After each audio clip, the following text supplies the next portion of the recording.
Bienvenue dans une nouvelle vidéo crypto. Aujourd'hui, on fait une courte vidéo pour analyser le Bitcoin, comment que ça va fonctionner avec les élections qui s'en viennent. Donc, on a beaucoup de volatilité. Là, ça paraît pas trop sur ce graphique-là. On a quelques altcoins dans le rouge foncé. Donc, on sait que c'est Bitcoin qui domine le marché actuellement avec un 60% de dominance du marché, si c'est pas 61 même.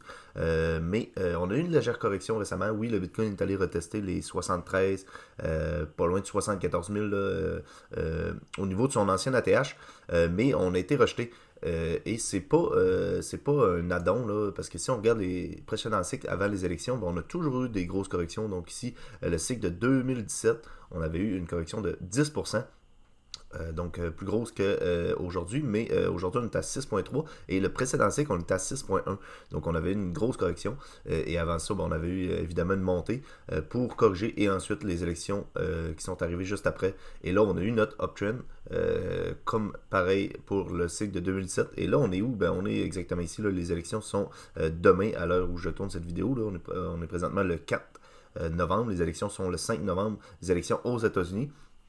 Et donc, on a notre correction ici là, qui se fait, là, 6,3%. Est-ce qu'on va aller chercher plus bas? Est-ce qu'après les élections, on va redescendre? Ça, on ne sait pas. On peut clairement redescendre après sur du court terme, peu importe. Mais je pense qu'on est sur des derniers mois, là, ou dernières semaines, où on voit... où on va voir la volatilité probablement, mais où on voit des gros mouvements à la baisse, là. Parce qu'après ça, je pense qu'on va être parti pour la deuxième jambe du cycle haussier. Évidemment qu'on va avoir des corrections aussi dans le cycle haussier, là, comme on l'a eu ici. On avait commencé à remonter, on avait descendu, on avait augmenté, on avait descendu. Ici, un petit peu plus augmenté. On avait descendu, augmenté, descendu. Donc, on les voit, les corrections, là. Donc, évidemment qu'on ne va pas monter tout droit, là. Ici, on va augmenter et on va corriger. C'est des cycles haussiers qui sont sains à avoir des corrections. Donc, c'est ce qu'on veut voir.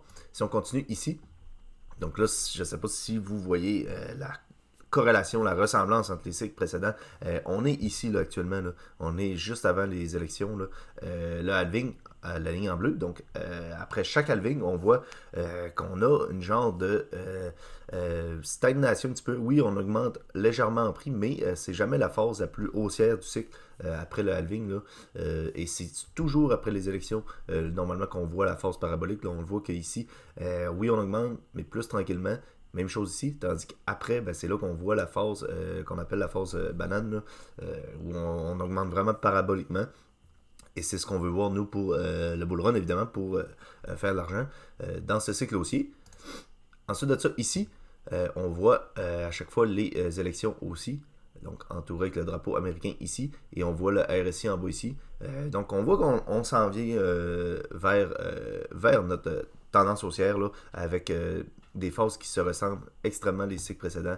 Donc, on a toujours nos cycles haussiers, nos bull market, comme on l'a vu plusieurs fois. Et à chaque fois, après les élections, ben, c'est là qu'on voit les phases paraboliques, comme on l'a dit tantôt.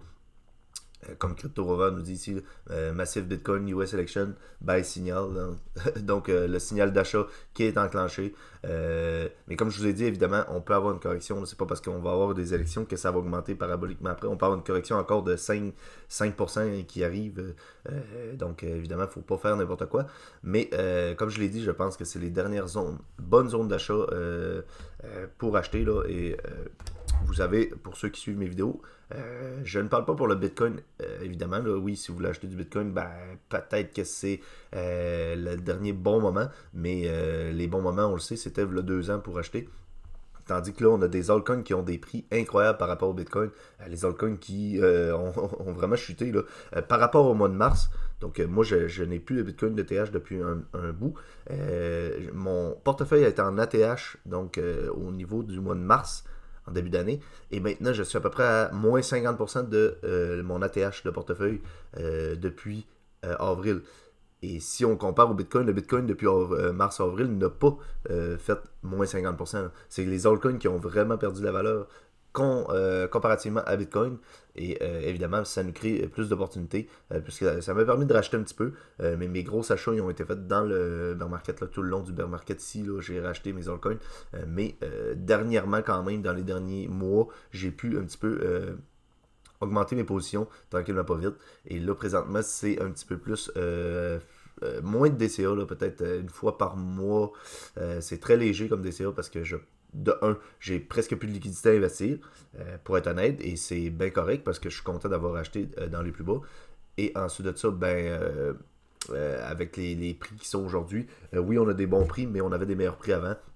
Et je pense que pour ceux qui veulent investir sur des altcoins, en ce moment, ça reste des bons prix. Je pense qu'on n'aura plus ces prix-là dans quelques mois. Là, on va être beaucoup plus haut. C'est à vous de faire vos propres décisions. Évidemment, ce n'est pas des conseils en investissement. Faites ce que vous voulez avec votre argent. Évidemment, faites vos recherches. On va finir ici avec le Bitcoin. Donc là, j'ai pris une charte de Bitcoin pratiquement vierge. J'ai juste tracé le bull flag qu'on est là. Ça, c'est notre cycle aussi. Donc si on compare ici, là, c'est notre cycle ici au complet, là, avec notre double top ici, notre bear market. On voit qu'on avait fait notre grosse tendance haussière. Donc si on compare, là, je parlais du mois de mars, là, ce qui était mon ATH de portefeuille au mois de mars. Donc on est à peu près ici. Là. Le Bitcoin était là. Et c'est là que mon portefeuille est à son ATH. Et moi, je n'ai pas de Bitcoin, pas d'ETH, comme je l'ai mentionné tantôt. Donc, mon ATH de portefeuille était là. Et on voit que le Bitcoin a dominé le marché après. Là, parce qu'ici, c'est juste pratiquement le Bitcoin qui a augmenté. Et mon portefeuille n'a pas augmenté autant que le Bitcoin a augmenté après. Donc, on voit vraiment que le Bitcoin a augmenté. Là, même si on regarderait la dominance, je l'ai montré plusieurs fois, on n'ira pas la voir aujourd'hui, la dominance du Bitcoin. Mais on est à 60% et on est sur une pente augmentante de la dominance du Bitcoin qui est assez incroyable à voir. Mais bon, c'est pas ce qu'on veut voir ici. Ici, ce qu'on veut voir, c'est... Ici, on a un bull flag. Donc, un bull flag, ça se crée dans une tendance haussière, évidemment. Donc, on a une grosse tendance haussière. Et on a ensuite de ça une correction à la baisse qui nous crée un genre de bull flag comme ça, qu'on vient ensuite briser à la hausse. Donc, un bull flag brise beaucoup plus souvent à la hausse qu'à la baisse. On a sorti de ce bull flag-là avec une très belle bougie ici. Donc, une belle bougie qui a clôturé en dehors de la zone de résistance. Donc, ça nous prenait une clôture, on l'a eu. Cette bougie-là est de environ 11%. On va dire 11%, 10,86%. Donc, 11%. Belle clôture en dehors de ça. On a clôturé cette bougie-là. On a eu notre grosse correction. Exactement venu retester le top, cette résistance-là, qui est devenue un support, dans le fond. Donc ça, c'est super aussi. Avec une bougie qui est en genre de bougie marteau. Donc ça, on aime ça les voir, ces bougies-là, où on vient faire une mèche, chercher les liquidités et on clôture beaucoup plus haut. Donc c'est racheté. C'est juste pour venir chercher les liquidités. On vient retester ces zones-là. Et boum, on se fait racheter. Donc ça, c'est hyper bullish. Là. Pour moi, selon moi, je ne suis pas un expert, mais ça, j'aime vraiment ça voir ça. Je pense que c'est hyper bullish de voir ça. Ensuite de ça, on va terminer avec ça. On voit notre revirement de tendance. Là. Si on se prend un petit crayon là, ici, là, donc on voit qu'on faisait des bas toujours plus bas ici. Et à partir de ce bas-là, on a changé de tendance. Donc on voit qu'on faisait des bas toujours plus bas. Et là, on a switché. Maintenant, sont où nos bas? Toujours plus haut. Donc ça, c'est hyper positif aussi. On a eu notre changement de tendance. Donc même si on voit des corrections comme on le voit en ce moment, je pense pas que c'est le temps d'avoir peur. Vous voyez qu'on a eu notre changement de tendance. Là. Ici, des bas toujours plus bas.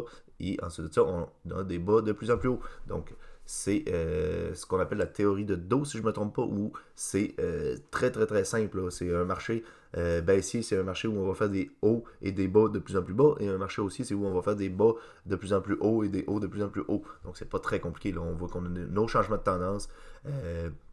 Très très bullish. En plus, cette mèche-là est venue chercher la liquidité en dessous de cette mèche-là. Si on ne l'avait pas faite avec cette grosse mèche-là, probablement, là, mais bon, on voit qu'on avait eu quand même notre revirement de tendance ici. Qui a été confirmé, et ensuite de ça, nos bas qui confirment de plus en plus. Et avec tout ça, on a notre bull flag qui a été brisé à la hausse, pullback dessus, et boum, on est reparti. Donc j'espère que cette vidéo-là vous a plu. N'hésitez pas à laisser un j'aime, un commentaire, de vous abonner. Vous pouvez aussi vous créer un compte Newton pour les Canadiens. Si vous n'en avez pas, vous avez droit à 25$ de bonus. Donc c'est toujours ça de prix. Je vais vous mettre le lien en description, évidemment, et je vais vous mettre la vidéo en haut pour aller voir le tutoriel Newton. Donc très très simple la plateforme. Moi je l'utilise pour faire mes achats crypto. Je ne garde pas vraiment de crypto dessus, mais je l'utilise pour acheter. Et lorsque je vais vendre aussi, probablement que je vais passer vers Newton. Donc très très simple. Allez voir ça si ça vous intéresse. Nous on va se revoir la semaine prochaine. D'ici là, prenez soin de vos investissements. Bye.